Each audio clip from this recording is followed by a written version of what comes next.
A ver, gente, como les comentaba, hoy vamos a hablar sobre esto. Esto lo pidieron ustedes en la charla del jueves pasado. Así que vamos a hablar el día de hoy de enfrentar o cómo enfrentar tanto requerimientos, tareas, historias de usuario nuevas en un proyecto, como bloqueos y bugs a la hora de desarrollar, ¿sí? Como developers. Vamos allá. Y lo primero es escenarios. Vamos a dividir esto en escenarios. El primer escenario, pues como no podía ser de otra forma, estamos en un proyecto, ¿sí? Tenemos un nuevo requerimiento, una nueva tarea asignada, una nueva historia de usuario asignada a nosotros. ¿Y qué es lo primero que hacemos? Esto, generalmente cuando estamos en un primer proyecto o cuando estamos en un primer trabajo o lo que sea, pues nos agobia un poco porque nos llega una tarea y esto también depende de cómo esté definida la tarea, porque no todas las tareas se definen del todo bien. ¿Sí? Así las tareas de usuario están mal definidas o están incompletas a nivel de definición, o te dicen pues nada más el happy path. ¿Qué es el happy path? Básicamente el cómo debería funcionar bien todo. O sea, yo hago, por ejemplo, un registro de usuario, pues pongo mis datos, el usuario se registra, eso me devuelve un mensaje de confirmación y todo es chévere y todo es bonito, ¿no? Eso es el happy path, el camino feliz. Después están los edge cases o los caminos alternativos, que es qué pasa si el usuario ingresa data que no es correcta, qué pasa si trata de registrarse sin datos o sin datos requeridos, qué pasa si el servidor falla y no puede registrar al usuario, qué se le dice al usuario, qué se le muestra al usuario, cómo es el flujo para proceder en esos casos, ¿no? Entonces, claro, hay historias de usuario que a veces no contienen toda esa información. ¿Cuál es el camino? ¿Cuál sería uno de los caminos a seguir cuando nos enfrentamos a un nuevo requerimiento? ¿Vale? Número uno, y esto siempre lo voy a recomendar. Preocúpense en entender el enfoque de negocio, entender qué es lo que tienen que implementar. Suena obvio, suena fácil, pero es que a veces, y lo he visto, hay desarrolladores que pues dicen, tengo que hacer un login, pues dale. Y empiezan allí a picar código y tal, como si no hubiese un mañana, pero no entienden el contexto donde está ese login o no entienden el contexto ni siquiera de la tarea, ¿no? De qué implica hacer ese login a nivel de, repito, Happy Path y a nivel de Edge Cases, ¿vale? Entonces, primero que nada, enfóquense en entender qué tienen que implementar y por qué dentro del proyecto, con la visión funcional, con la visión de usuario, con la visión de negocio, ¿sí? Esta funcionalidad, ¿qué le aporta al usuario? ¿Qué puede hacer el usuario a través de esta funcionalidad? ¿Sí? El usuario va a ver un reporte, ¿vale? Ese reporte, ¿qué información debería de darle? ¿Para qué le va a servir? ¿Lo puede exportar? ¿No lo puede exportar? Cosas por el estilo, ¿vale?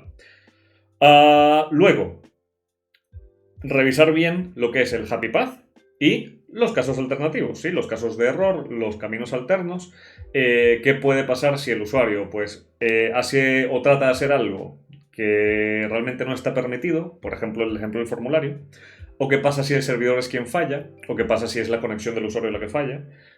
Todo ese tipo de casos hay que considerarlos y pues tenerlos en cuenta antes de comenzar a desarrollar. Bien. ¿Por qué? Porque tiene que ver ahora, otro tema es la relación con las otras partes del sistema. ¿Bien? Si yo estoy implementando una tarea X, yo estoy en un equipo, por lo tanto, mi equipo está implementando otras tareas Y. Y como todo eso forma parte de un mismo sistema, pues cosas que yo vaya a desarrollar pueden afectar también a las otras partes del sistema. ¿Cómo evito o cómo me aseguro o cómo valido si afecta o no afecta a las otras partes del sistema?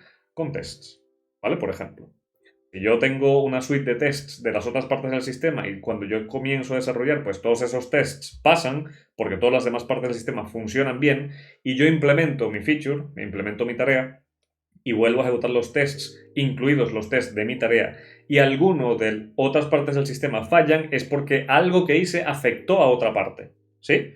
Entonces me entero y veo a ver qué es lo que pudo haber afectado allí, ¿vale? Que esto no es tan a nivel global, pero por poner el ejemplo, ¿vale?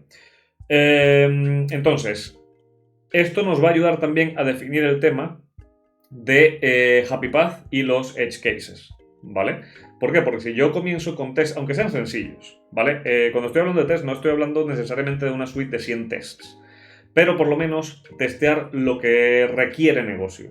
O sea, si negocio requiere que una calculadora sume 1 más 1, pues yo debería hacer un test de que la calculadora en efecto sume 1 más 1, no que me concatene 1 y 1 y me dé 11. ¿Me explico?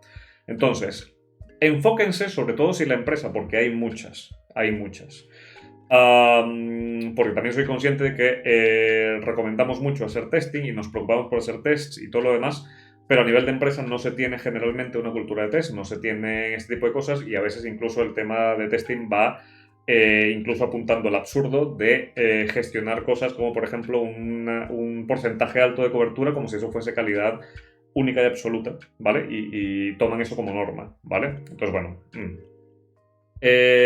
saben por dónde voy.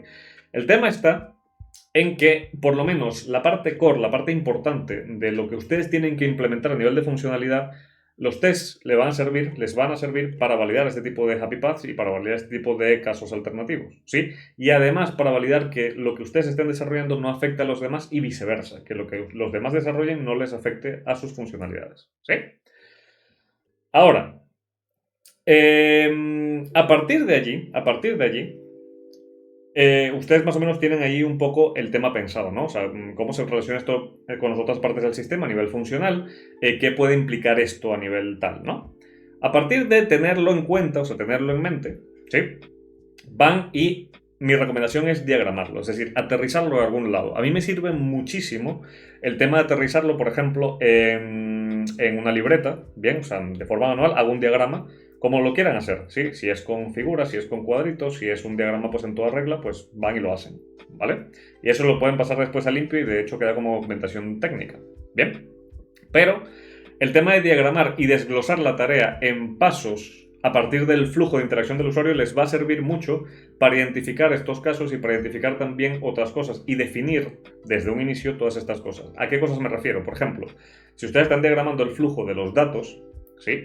Muy probablemente se van a encontrar con que, bueno, yo puedo tener aquí un componente, dependiendo aquí del tema de patrones que estén utilizando, la arquitectura que estén utilizando. A mí me gusta utilizar, por ejemplo, el patrón a nivel de frontend, por ejemplo, Container Presentational para los componentes, ¿vale? Que tiene un vídeo acerca de la implementación, en este caso con Angular, pero obviamente el vídeo explico de qué va el patrón para que lo pueda implementar con cualquier otra cosa. Pero bueno, más allá de eso, si ya tienen ese tipo de cosas en mente, ¿vale? Y están diagramando cómo va el flujo desde que el usuario interactúa hasta que obtiene los datos y se les muestran los datos, ¿sí? Un caso básico de consumo de una API REST, por ejemplo. A medida que van diagramando esto, se van dando cuenta de cuántos componentes más o menos van a necesitar, cuántos servicios, el servicio qué es lo que se va a traer, a quién va a llamar, va a necesitar una estructura de datos que te va a retornar la API, ¿bien? Eso se lo piden al backend a través de un acuerdo de interfaz para poder moquear esa data. Pueden comenzar a definir, por ejemplo, los nombres de los servicios para que tengan sentido, para que lleven una línea lógica a nivel de nomenclatura desde el componente principal hasta pasando por el componente presentacional, digamos, hasta ir al servicio, ¿vale? Bueno, el componente presentacional ya cuando recibe la data, vamos, pero es el componente principal quien llama al servicio directamente, este llama la API retorna el servicio pues retorna el componente principal le pasa los datos. Si el servicio lo formatea o no, pues ya eso también se dan cuenta allí mismo, le pasa los datos al componente presentacional, el componente presentacional simplemente recibe y muestra. ¿Sí? Entonces, ahí se empiezan a dar cuenta de, bueno, voy a necesitar una suscripción aquí, o voy a necesitar alguna credencial acá, o voy a necesitar que el usuario esté logueado o no esté logueado, ¿sí? Para acceder a esa funcionalidad. ¿Cómo valido esto con un doble check, digamos? O sea, aparte de validar, por ejemplo, en mis rutas o en la aplicación como tal del frontal, ¿qué necesito yo pasarle al back? Necesito pasarte un header con un token, ¿sí? Que es lo usual. ¿Qué pasa si no tienen los permisos el usuario y se intenta hacer esa llamada?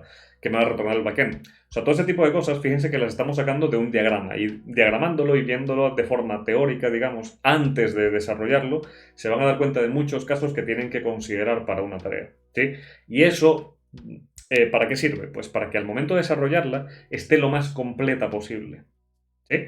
Porque una cosa que también pasa mucho es que comenzamos a desarrollar una tarea, hacemos el happy path y decimos ya, funciona. Dame la siguiente.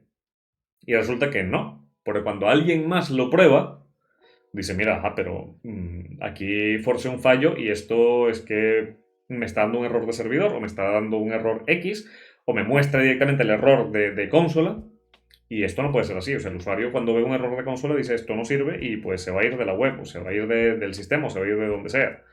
¿No? Entonces, ojo con el tema de evitar impacientarse de más a la hora de abordar directamente el desarrollo. O sea, traten de pasar por una fase de aterrizaje de todo este tipo de cosas, de diagramado, de documentación. Que ojo, esto no tiene por qué tardar meses. O sea, con una semana que le dediquen a esto full, entendiendo la cuestión, pues ya está. Si es una tarea, pues es mucho menos, obviamente, porque es una tarea. Con una semana me refiero a un sistema ya más o menos, ¿no? Pero ya en algunas horas y tal, que vayan preguntando, vayan indagando y vayan aterrizando la idea de la tarea, pues al día siguiente ya pueden comenzar a desarrollarla y ya está. ¿Sí? Dependiendo, obviamente, de la magnitud de la tarea. Y a partir de allí, ¿sí? Van ahora a los tests y al desarrollo. ¿Sí? Tienen ya su happy path definido, pues hacen los tests de su happy path, por lo menos en lo básico, hacen los tests por lo menos en lo básico de los casos alternos y comienzan a desarrollar en función de eso. ¿Vale? Entonces, esto es con respecto a un nuevo requerimiento y eso los va a ayudar a que el requerimiento realmente sea robusto, que esté bien desarrollado y lo puedan entregar sin que se devuelva después. ¿Por qué? Porque si no lo hacen así, sino que desarrollen de una vez, sí, va a estar mucho más rápido, pero muy probablemente, si no consideran después los edge cases, si no tienen la documentación, si no tienen los tests, si no tienen tal y qué sé yo, comienza el toma y dame. Pasan la historia pues ya ready for testing o a DOM, llega alguien, la revisa y dice, no, mira, va para desarrollo otra vez. ¿Qué pasó? Bueno, que te falta esto, esto, esto. ¿Sí? Y ojo, muchas veces eso y eso no lo vieron ustedes como developers porque generalmente pues no se aterriza todo o no se puede aterrizar todo tampoco, o sea, tampoco son adivinos y si no preguntamos pues obviamente quedan cosas en el aire. Y muchas veces viene de parte incluso de negocio de que pues las historias de usuario y todo lo demás están incompletas. Ajá, pero esto no lo especificaste, ¿no? Entonces aquí es tema de cooperar entre ambos equipos, ¿vale? Es decir, no podemos asegurar o no podemos depender de que la historia de usuario esté lo más detallada posible porque a todos se nos escapa algo alguna vez, pero tampoco podemos culpar a la persona que hizo la historia de usuario porque también es nuestra responsabilidad aterrizarlo lo suficiente como para decir, bueno, mira, aquí me hace falta esto o no veo del todo claro esto, necesito que me lo aclaren. ¿Me explico? Entonces, este sería más o menos el flujo que yo tomaría a la hora de, o que yo tomo a la hora de, pues, abordar un nuevo requerimiento, una nueva tarea, una nueva historia de usuario. Hagamos un ejemplo por aquí que les preparé. Por ejemplo, fíjense que no es el típico ejemplo de login, justamente. Implementar gráficos a partir de datos obtenidos de una API. ¿Sí? Supongamos que yo necesito, para mi próxima tarea, ir a consultar una API REST, ¿sí? Traerme los datos pues son estadísticos, X, y yo necesito implementar una librería de gráficos, ¿vale? Con esos datos, con esa estructura de datos que yo tengo de la API, y mostrarla hacia el usuario. ¿Bien? Lo primero que tengo que hacer, lo primero que debería de hacer es entender el enfoque de negocio. ¿Por qué? Porque el enfoque de negocio me va a decir, vale, ¿para qué son esos gráficos? Esos gráficos son, yo qué sé, para medir un promedio mensual, los gráficos son para medir entradas y salidas, los gráficos son para medir el porcentaje de X tarea dentro de, o X responsabilidades dentro de un departamento, los gráficos son para medir una media de ventas, para medir pues la eficiencia por departamentos y esto me va a dar más o menos una idea del tipo de gráfico que pueden querer, si es que no lo dicen de una vez. Mira, necesito un gráfico de barras, necesito un gráfico tipo estos circulares y tal, tipo tarta, torta, tal. Etcétera, etcétera, etcétera. Pero, además del tipo de gráfico, el enfoque de negocio me va a permitir también preguntar, si es que ya no está especificado en la historia de usuario, mira, esto se tiene que exportar, esto se tiene que llevar, por ejemplo, a un reporte en formato PDF o en Excel. Esto va a ser interactivo, es decir, ¿qué pasa si yo le hago hover al gráfico? O sea, ¿debería dar algún monto o solamente con los ejes tengo? Puedo cambiar de forma dinámica los datos, los valores. O sea, puedo de repente ordenar de forma distinta los valores para que el gráfico cambie o no. Puedo invertir los ejes del gráfico o no. O sea, ¿qué le puedo permitir hacer al usuario? ¿No? Desde un enfoque funcional. ¿Sí? Fíjense que aquí salen preguntas que muchas veces, la mayoría de las veces, no están en la historia de usuario porque obviamente no se consideran. Hasta que llega alguien y da feedback y, mira, me gustaría que esto hiciera esto. ¿Sí? Y ahí, tal. Que si, de haberlo preguntado, pues, semanas antes, se lleva a donde se tiene que llevar, o al usuario, o al cliente, o a la persona de negocio que se tiene que llevar, y probablemente te confirmen, bueno, sí, estaría bien, y se reestima la tarea, se redefine la tarea y pues se hace todo de una sola vez. ¿Vale? Entonces, lo primero, entender el enfoque de negocio. Segundo, investiguen por favor antes de usar las utilidades, si van a utilizar una librería, en este caso para los gráficos, etcétera, investiguen las capacidades de esa librería. Hay una cosa que pasa muchísimo y nos ha pasado a todos y nos va a pasar a todos también, ¿vale? Y es que de repente decimos, bueno, guay, yo conozco una librería que es brutal, que es muy bonita, los gráficos son brutales, son excelentes, me gustan mucho, son en 3D y la cosa tiene un holograma y te hace todo. Y implementas la librería, la instalas y te encuentras con que hay una de las funcionalidades específicas que son críticas para tu gráfico que la librería no te da. Bien. O pues a la librería no le cuadra tu estructura de datos o la librería pues no puedes adaptar tu estructura a la de la librería porque pues le faltan cosillas ahí o no lo puedes hacer interactivo o pare de contar. O sea, hay algo que te puede limitar a nivel de librería. ¿Sí? Entonces, ya lo implementaste, ya quedó ahí, entonces tienes que desinstalarlo, tienes que deshacer el trabajo, tienes que buscarte otra y tal y qué sé yo. Entonces, para no tener que hacer ese retrabajo, traten siempre de, por encima aunque sea, buscar opciones, librerías para ver qué funcionalidades les aportan y hacer pruebas de concepto, porque hay muchas librerías que tienen de hecho un playground, ¿no? Pues hacen una prueba ahí rapidilla, bueno, mira, esto sí me ofrece lo que necesito y esto es lo que voy a implementar, está siendo mantenido, es compatible, sí, no, sí, tal, y pues me lo llevo, ¿vale? Y lo uso. Aparte de que, y esto, ojito, cuidado, porque esto me ha salvado de cosas. El hecho de investigar y de comparar los requisitos de negocio con lo que vamos a utilizar, bien, a veces tiende a llevarnos a una renegociación de alcance. ¿Sí? Esto me pasó una vez en un proyecto porque teníamos una librería que venía interna, o sea, una librería que utilizaba la empresa, que era de la misma empresa. ¿Sí? Y pues la norma era utilizar esa librería, ¿vale?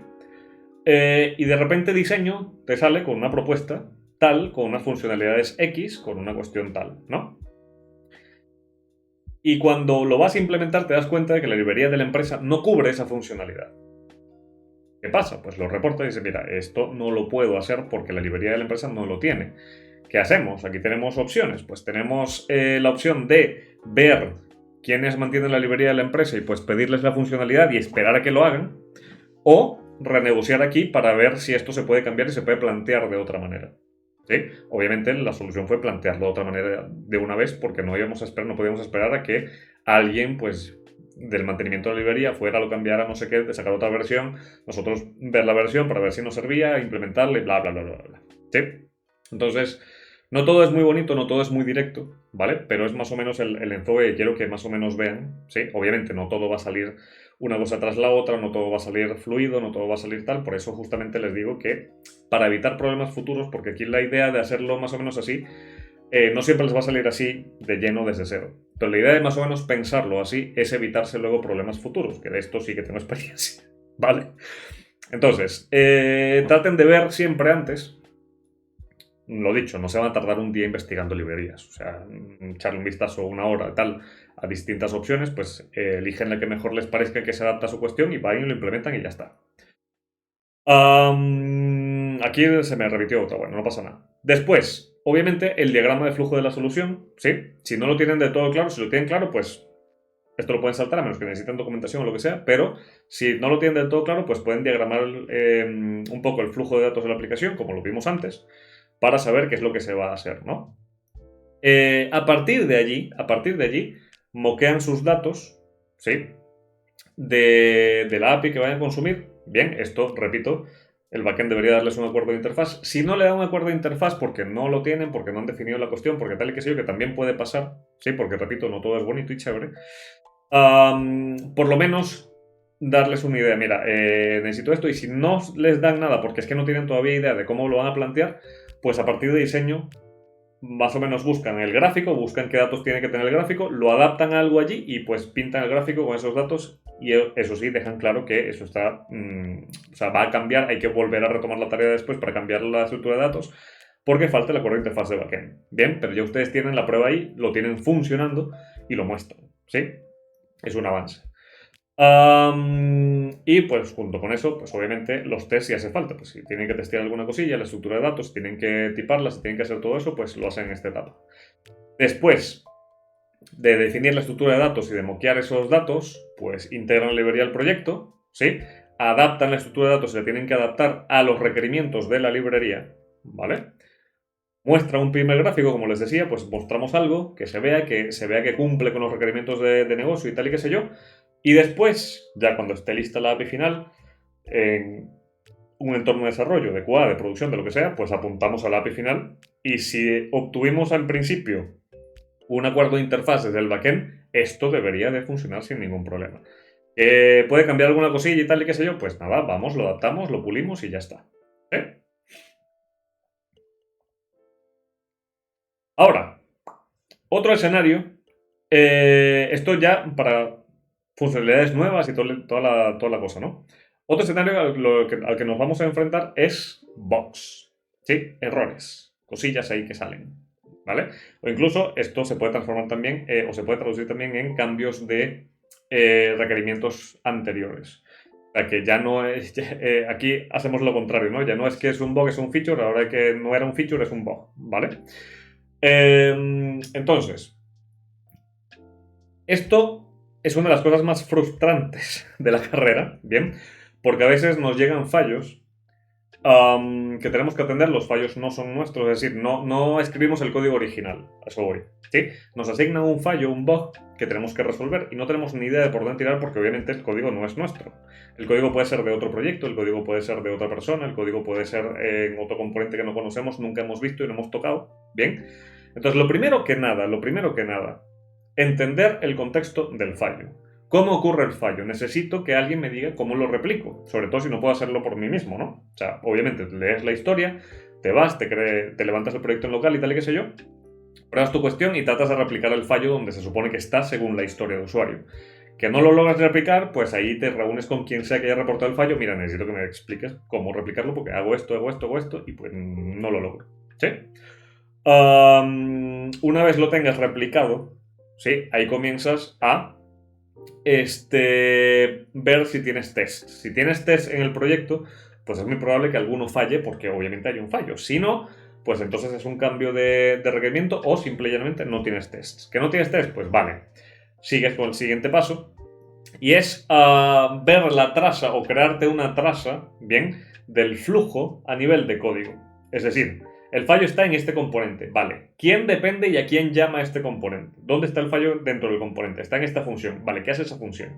Esa función hace esto, esto y esto, llama una API o llama un servicio y tal y qué sé yo. Ok, ¿a qué servicio llama? Y pues el fallo ocurre antes o después de la llamada del servicio. O sea, ubicar, primero, grandes rasgos, cuál es el componente que falla. Luego, cuál es el método o la función que falla. Luego, falla antes o después de lo que implementa. O sea, si implementa o llama otra cosa exterior, ¿no? Un servicio, lo que sea. Falla aquí, o muy probablemente falla aquí, ok, ahí pongo yo una traza. Vamos a ver si falla aquí. ¿Y por qué falla? Bien. Puede ser un fallo a nivel lógico, puede ser un fallo a nivel de cosas como asincronía, inclusive me he encontrado muchísimos fallos a nivel de asincronía porque no se gestiona bien el tema de la sincronía, entonces pues obviamente lo que te espera llegar ahí no es lo que recibes, sino que recibes directamente un promise, ¿vale? Porque alguien no se suscribió o pues obviaron alguna cosa o lo que sea, ¿vale? O se transformó eso sin que se... O sea, le metieron ahí un operador X, se transformó y pues se les olvidó el operador y lo que te llegó ahí pues obviamente no cuadra con lo que después vas a usar a nivel de estructura de datos y pues para de contar. Entonces, detectas en este caso dónde está el fallo, bien, detectas el contexto, lo comparas con el error que tienes y tal, y a partir de ahí, bien, comparas con lo que te están pidiendo, mira, esto falla aquí y debería ser así. Corriges el fallo para que vaya así. Bien, si tienes test, pues obviamente mantienes los tests, ¿vale? O sea, los cambias para que se adapten al nuevo requerimiento, ahora al tema del fallo, si es un cambio de requerimiento en este caso, si no, pues obviamente vuelves a pasar la suite nada más, si los tiene, para verificar que todo va bien, y a partir de ahí, pues ya está. Eso sí, tanto en los escenarios anteriores como en este también, consulten y pregunten cuando lo necesiten. ¿Sí? Repito, y esto lo repito en casi todas las charlas. El trabajo del developer es en equipo. Y la mayoría de las veces están en un equipo. Están colaborando con otros desarrolladores, con equipo de diseño, con equipo de negocio, con equipo de QA, con equipo de arquitectura, con equipo cloud, con equipo de DevOps. Para de contar. Al equipo que le tengan que preguntar, vayan y pregúntenles si ya agotaron todas las otras vías de investigación, de lectura, de documentación, de lo que sea. Vayan y pregunten sin miedo, que para eso están los equipos, para apoyarse entre sí. ¿Sí? Y van a ahorrar un montón de tiempo.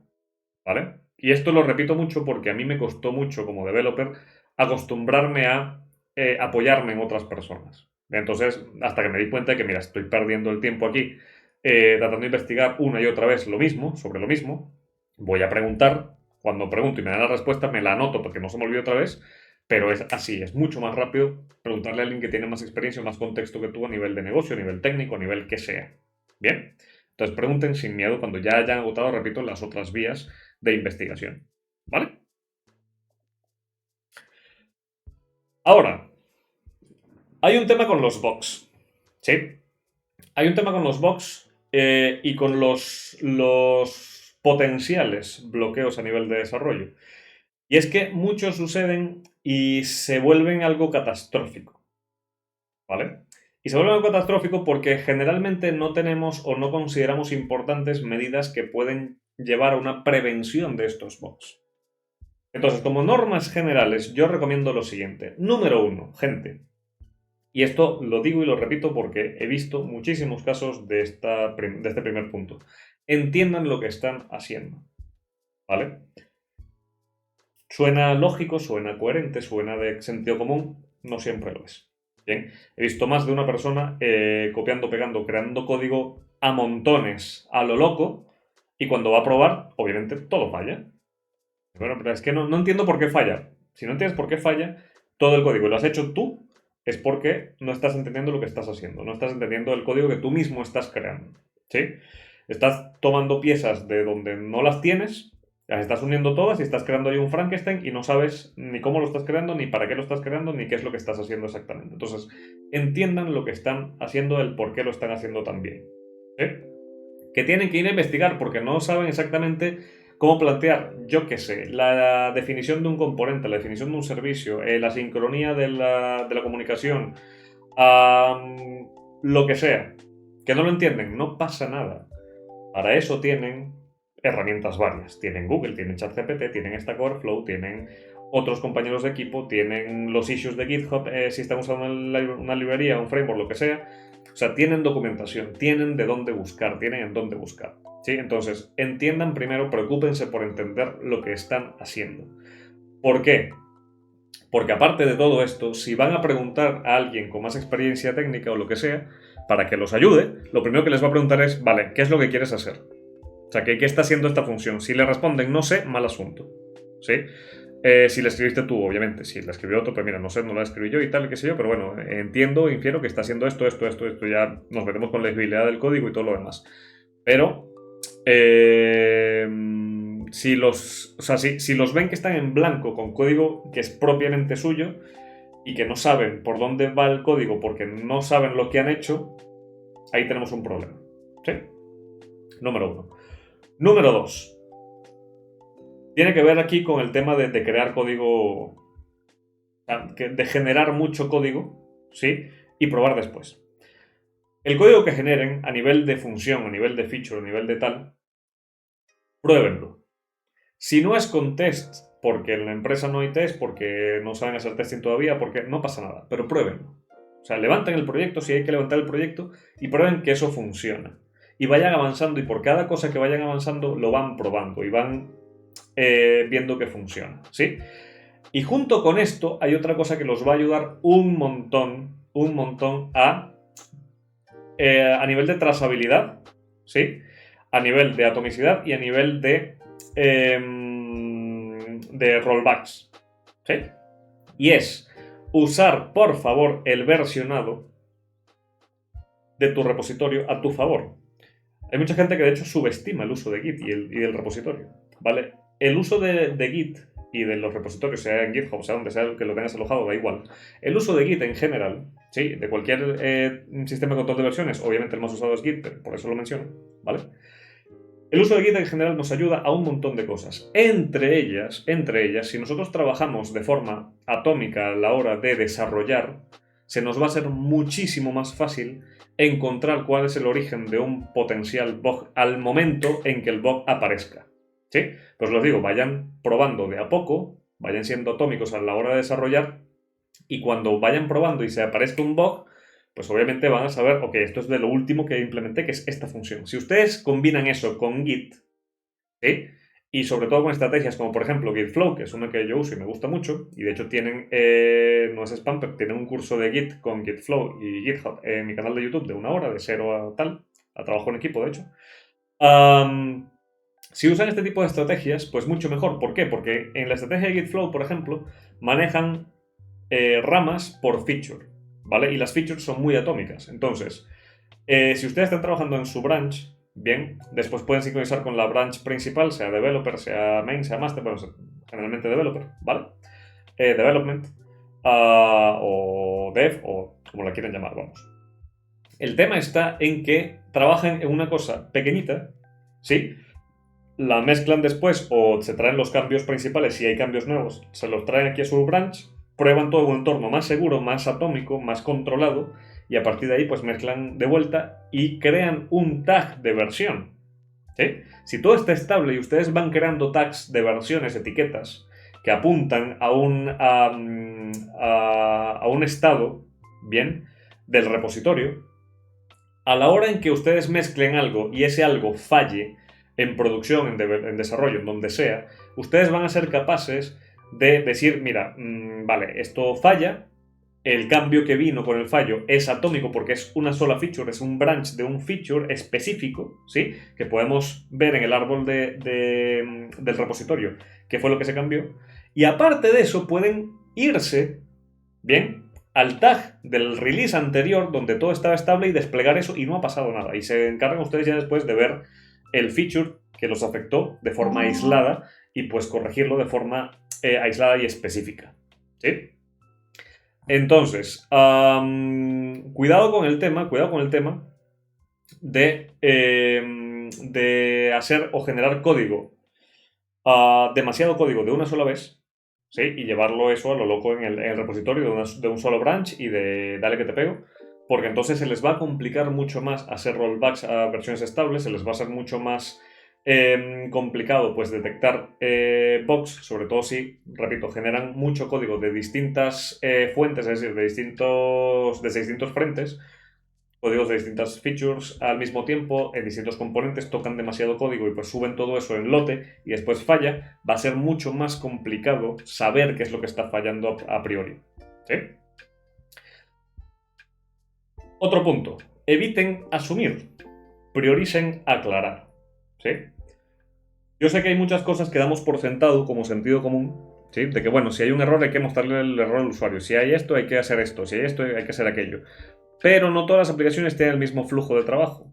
Y pues en vez de mostrar un error X, lo que tenemos que hacer es personalizar un poco la experiencia, mejorar la experiencia a nivel de diseño, mejorar la experiencia a nivel de cómo lo quiere el negocio, etcétera, etcétera. Entonces, si tenemos alguna duda, por muy, muy relativa que sea, por muy, muy pequeña que sea, es preferible ir a negocio 5 minutos. Mira, ¿me puedes aclarar que hay una duda? Es que tengo esto, estoy ya en este punto. ¿Qué deberíamos hacer aquí? ¿O qué deberíamos mostrar aquí? ¿O qué deberíamos, yo qué sé, cómo deberíamos reaccionar a esto? ¿Sí? Ah, no, mira, así, así, así. Ok, genial, ya lo tengo claro. Ya me lo dijiste tú directamente, lo puedo dejar por escrito en un correo, lo que sea. Voy, lo implemento y ya está. Sí, es mejor eso a implementar algo que ustedes piensan que es lo correcto, porque es sentido común y tal y que sea, lo asumen y después en la review o después cuando alguien lo pruebe, mira, es que esto no era así. Lo entendiste mal. ¿Vale? Porque también hay cosas que podemos entender mal directamente. Ya está. Entonces, siempre, siempre eviten asumir. Cuando hay duda, pues aclaren. ¿Bien? Y si tienen tests, gente, mantengan sus tests al día y úsenlos a su favor. Bien, úsenlos para determinar si su código está afectando a otras funcionalidades del sistema o viceversa. ¿Sí? Y manténganlos al día con respecto al enfoque del feature que están manteniendo, que están desarrollando. ¿Vale? Porque no solamente es para ustedes, es para el resto del equipo también. Y en última instancia para negocio. En última instancia.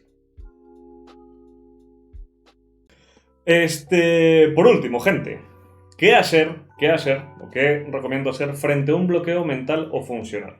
¿Sí? Número 1, cálmense. Cálmense, calma, paciencia, ¿sí? Mientras más se desesperen, peor va a ser la cosa y peor van a pensar, ¿sí? Para enfrentarse a un bloqueo de cualquier tipo o a un bug, hay que pensar en frío, ¿sí?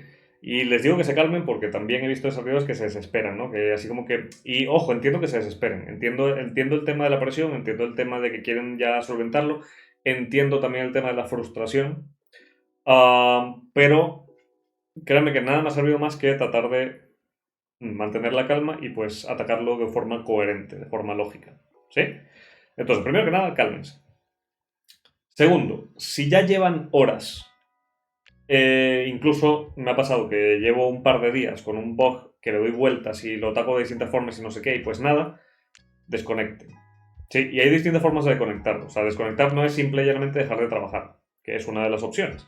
Pero otra opción es atacar otra cosa que sea más sencilla, que tengan también en cola. Bueno, me voy a otra tarea mientras tanto, mientras a ver si se me ocurre algo por aquí, y después sigo para pues, poder avanzar en otras áreas, porque ya estoy bloqueado con esto desde hace horas y pues no sale.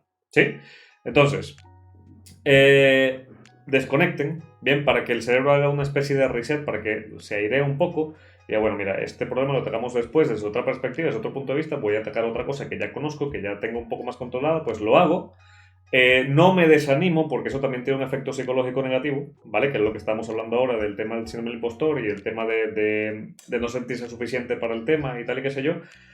Obviamente es frustración pura y dura porque llevas ahí peleando y pues no encuentras la fuente del error o no lo puedes corregir, pues no pasa nada. Te vas a otra tarea, la corriges, ya por ahí pues estás un poco más animado porque ya resolviste otra tarea, pues vuelves a esta con otra perspectiva quizá, con otra idea nueva y pues vas y la pruebas. ¿Sí?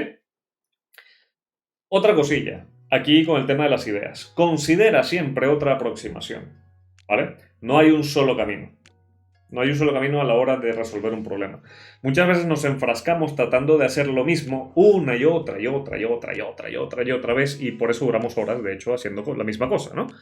Entonces, no tengan miedo a borrar algo, ¿sí? Y plantearlo de otra manera. De hecho, esto me ha pasado ya varias veces y siempre lo he resuelto borrando la solución que tengo, ¿sí? Porque está a medias, porque no terminé de dar, porque tal y qué sé yo, y plantearlo de otra forma. Y generalmente la segunda forma que lo plantean, o la tercera, da igual, sale primero mucho más limpia, segundo acertada, porque ya tenían otras formas pues que obviamente no habían funcionado bien. Entonces, no tengan miedo a eso, a iterar, a ver, a probar otras formas de hacer las cosas. ¿Sí? Sobre todo cuando están bloqueados en un bug que pues ya, o están bloqueados por ahí a nivel funcional al desarrollar algo que pues ya no les da. ¿Bien? Y esto desde varios puntos de vista. Por ejemplo, a mí me pasó un proyecto de migración, y esto puede llegarles a pasar también, que tenemos que migrar algo, pero ese algo era referencial, es decir, no había un nuevo diseño, no había una nueva propuesta para ese algo y había que migrarlo y adaptarlo a otra parte, ¿sí? O sea, se iba a incluir en otro sistema, digamos, y había que adaptar pues temas de look and feel, de funcionalidad, etcétera, a ese otro sistema. ¿Bien?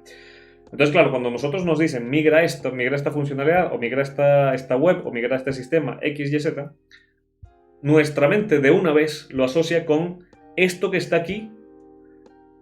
Tengo que pasar una foto literal a esto que está aquí, ¿sí?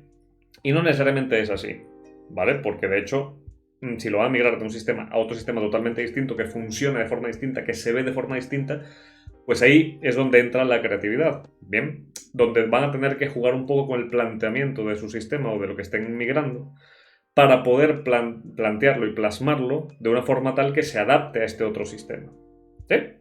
Entonces, esa flexibilidad está allí.